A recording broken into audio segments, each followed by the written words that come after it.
ശാസ്ത്രജ്ഞർ ഇന്നും തുറക്കാൻ ഭയക്കുന്ന ഒരു ശവകുടീരത്തെക്കുറിച്ച് നിങ്ങൾ കേട്ടിട്ടുണ്ടോ? അതാണ് 2020-ലധികം പഴക്കമുള്ള ചൈനയിലെ ആദ്യത്തെ ചക്രവർത്തിയായ കുങ്ഷിങ് ഹുവാങ്ങിൻ്റെ ശവകുടീരം. ഈ ശവകുടീരത്തിന് 38 സ്ക്വയർ മൈൽസ് വലിപ്പമുണ്ട് എന്നതാണ് സത്യം. അതായത് ഏകദേശം ഫ്രാൻസിലെ പാരീസ് സിറ്റിയുടെ അത്രയും വലിപ്പം, അല്ലെങ്കിൽ നമ്മുടെ കൊച്ചിയേക്കാൾ വലിപ്പം.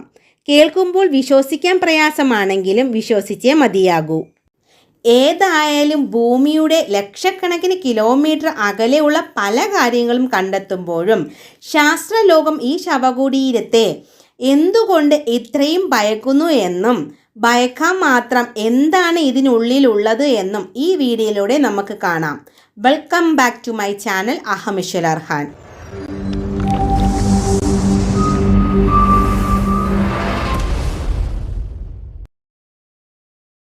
ഈ ശവകുടീരത്തിൻ്റെ കഥ തുടങ്ങുന്നത് 2000-ലധികം വർഷങ്ങൾക്ക് മുമ്പാണ്. അന്ന് ചൈന എന്ന ഒരൊറ്റ രാജ്യം ഉണ്ടായിരുന്നില്ല. പകരം ചെറിയ ചെറിയ രാജ്യങ്ങളായിരുന്നു ഉണ്ടായിരുന്നത്.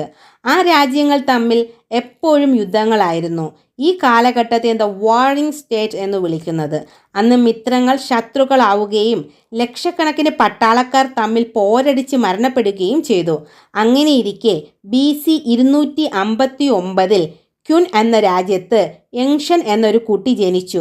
ക്യുൻ അക്കാലത്ത് ഏറ്റവും ശക്തമായ രാജ്യങ്ങളിൽ ഒന്നായിരുന്നു. വെറും 13 വയസ്സിൽ തൻ്റെ അച്ഛൻ മരിച്ചപ്പോൾ യങ്ഷൻ ക്യുൻ രാജ്യത്തിൻ്റെ രാജാവായി മാറുകയായിരുന്നു. പിന്നീട് അദ്ദേഹം മിടുക്കനും അതേസമയം തന്നെ വളരെ ക്രൂരനുമായ ഭരണാധികാരിയായി മാറുകയായിരുന്നു. അങ്ങനെ അദ്ദേഹത്തെ തന്നെ കുങ്ഷിങ് ഹുവാങ് എന്ന് വിളിച്ചു. അതിനർത്ഥം ചൈനയിലെ ആദ്യത്തെ ചക്രവർത്തി എന്നതാണ്. ശക്തമായ സൈന്യവും ക്രോസ്മോ പോലുള്ള ആയുധങ്ങളും കർശനമായ നിയമങ്ങളും ഉപയോഗിച്ച് അദ്ദേഹം ഏകദേശം 10 വർഷം കൊണ്ട് തന്നെ ബാക്കിയുള്ള 6 രാജ്യങ്ങളെയും തോൽപ്പിക്കുകയായിരുന്നു. അങ്ങനെ BC 221ഓടെ ആദ്യമായി ചൈന മുഴുവനും ഒരൊറ്റ ഭരണാധികാരിയുടെ കീഴിലായി മാറി. ഈ ചക്രവർത്തി വെറും ഒരു പോരാളി മാത്രമായിരുന്നില്ല. അദ്ദേഹം ചൈനയെ മുഴുവൻ ഉടച്ചു വാർത്തെടുക്കുകയായിരുന്നു. അദ്ദേഹം ആളുകൾക്ക് പരസ്പരം സംസാരിക്കാൻ കഴിയുന്ന തരത്തിൽ എഴുത്തുരൂപം ഏകീകരിക്കുകയും കച്ചവടം എളുപ്പമാക്കാൻ പണം ഒരുപോലെയാക്കുകയും എല്ലാ സ്ഥലത്തും ഒരുപോലെയുള്ള അളവുകളും തൂക്കങ്ങളും കൊണ്ടുവരികയും ചെയ്തിരുന്നു. തുടർന്ന് രാജ്യത്തിൻ്റെ വടക്കുഭാഗത്തുള്ള അതിർത്തി സംരക്ഷിക്കാൻ അവിടുത്തെ മതിലുകൾ കൂട്ടിച്ചേർക്കാൻ അദ്ദേഹം ഉത്തരവിട്ടു. അങ്ങനെയാണ് ഇപ്പോൾ നമ്മൾ കാണുന്ന ചൈന വൻമതിൽ ഉണ്ടാകാൻ കാരണം. അദ്ദേഹത്തിൻ്റെ ഭരണരീതി കഠിനമായിരുന്നെങ്കിലും അദ്ദേഹം കൊണ്ടുവന്ന മാറ്റങ്ങൾ അത്രയ്ക്കും ശക്തമായിരുന്നു. അതുകൊണ്ടാണ് ഇപ്പോഴത്തെ ചൈനയിലെ സംസ്കാരത്തിൻ്റെ അടിത്തറ അദ്ദേഹമാണെന്ന് പറയുന്നത്. ഇത്രയുമൊക്കെ ശക്തനായിരുന്നെങ്കിലും ചക്രവർത്തിക്ക് ഒരു വലിയ പേടിയുണ്ടായിരുന്നു. അതായിരുന്നു മരണത്തോടുള്ള പേടി.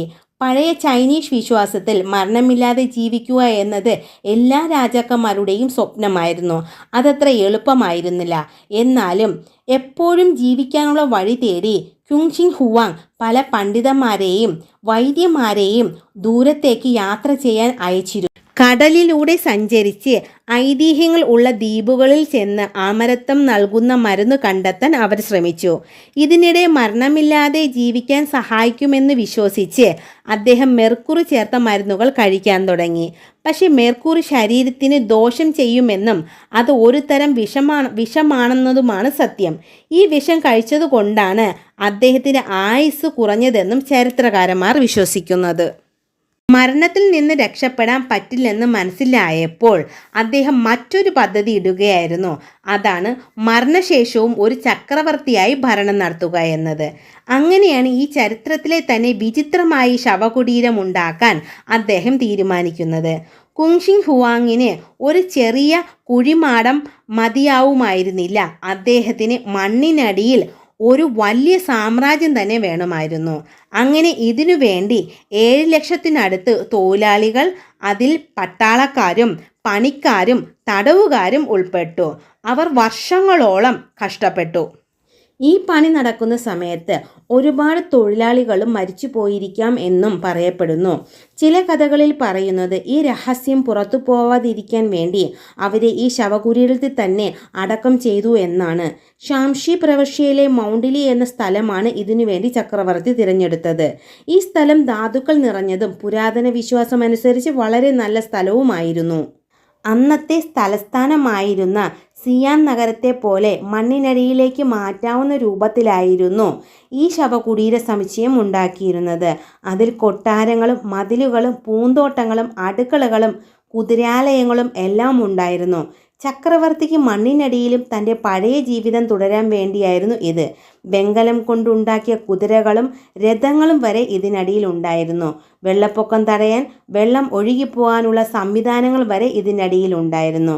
ഇന്ന് ഈ സ്ഥലം അറിയപ്പെടുന്നത് mausoleum of the first queen emperor എന്നാണ് അറിയപ്പെടുന്നത്. ഇതിന് ഏകദേശം 38 ചതുരശ്ര മൈൽ വിസ്തീർണമുണ്ട്. ചരിത്രത്തിൽ ഇന്നേ വരെ ഉണ്ടാക്കിയതിൽ വെച്ച് ഏറ്റവും വലിയ ശവകുടീരമാണ് ഇതെന്ന് പുരാവസ്തു ഗവേഷകർ കരുതുന്നു. എങ്കിലും 50 വർഷമായി ഇവിടെ ഖനനം നടത്തുന്നുണ്ടെങ്കിലും ഇതിൻ്റെ ഒരു ചെറിയ ഭാഗം മാത്രമാണ് ഇതുവരെ പുറത്തെടുത്തിട്ടുള്ളൂ.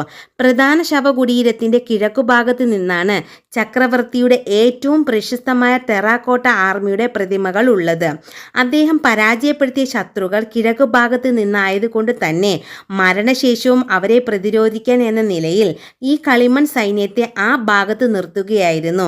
ഏകദേശം 2000 വർഷത്തോളം ഈ ശവകുടീരം മണ്ണിനടിയിൽ ഒളിഞ്ഞു കിടന്നു.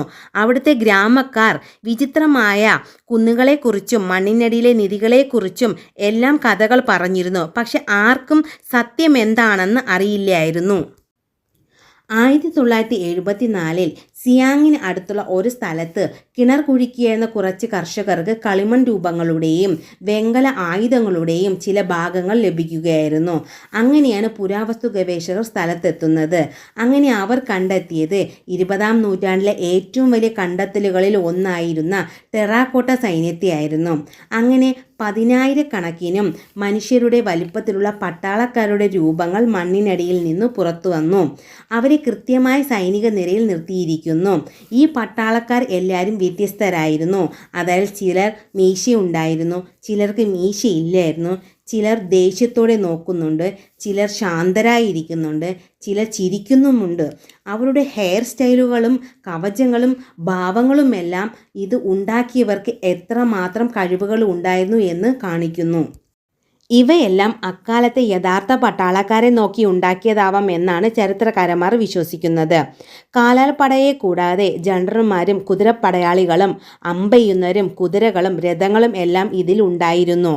അതുപോലെ പട്ടാളക്കാരല്ലാത്ത ഡാൻസർമാരും സംഗീതജ്ഞന്മാരും അഭ്യാസികൾ, മൃഗങ്ങൾ എന്നിവരെയും ഇവിടെ കണ്ടെത്തിയിരുന്നു.